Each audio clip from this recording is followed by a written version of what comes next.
सुट्टीच्या दिवशी ना बऱ्याच बायकांचं हे ठरलेलं काम असतं, ते म्हणजे भाजीपाला आणून ठेवणं किंवा मग दळण वगैरे दळायला देणं किंवा दळून आणणं. तर माझंही हे सुट्टीच्या दिवशी ठरलेलं काम असतं, आठवड्याच्या भाज्या आणून ठेवायच्या.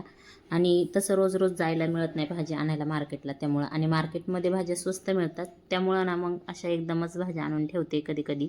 तर ना इथंच एक माणूस बसला होता, भाजी खरेदी करीत होते बाजूला, तर तो ना टॉप घेऊन बसला होता आणि खूप स्वस्तात असे मस्त टॉप होते डेली यूजसाठीचे. तर मग म्हटलं चला पाहूया आपण पण, जर आवडले तर एक दोन यामधले घेऊया. आणि मला त्यामधले एक दोन आवडले, ते मी घेतले, ते मी तुम्हाला पुढच्या व्हिडिओमध्ये दाखवेल. तर आता मी घरी आले भाजी वगैरे घेऊन आणि कपडे वगैरे बदलले. त्यानंतर ना भाजी काढायला घेतली पिशवीमधून, कारण की पिशवीमध्ये तसेच भाजी राहिली की त्याला घाम येतो. प्लॅस्टिकच्या पिशव्यांमधून पहिल्यांदा मग इथं भाज्या बाजूला काढून घेते. आणि मी 2 मका चिकन्स आणलेले आहेत, कारण की वरदलांना खूप आवडतात मका चिकन्स, स्वीटकॉर्न त्यामधले. तर इथं मी भाज्या सगळ्या मोकळ्या करून घेतल्या. आणि मार्केटमध्ये ना खूप ताज्या ताज्या भाज्या मिळतात आणि एवढ्या सगळ्या भाज्या आज मी घेऊन आलेल्या आहे आणि खूप स्वस्त मिळालेल्या आहेत. चला तर मग तुम्ही पण सुट्टीच्या दिवशी हे काम करता का, की तुम्ही रोज भाज्या आणता, ते कमेंटमध्ये सांगा. व्हिडिओ आवडला तर लाईक शेअर आणि सबस्क्राईब करा. बाय.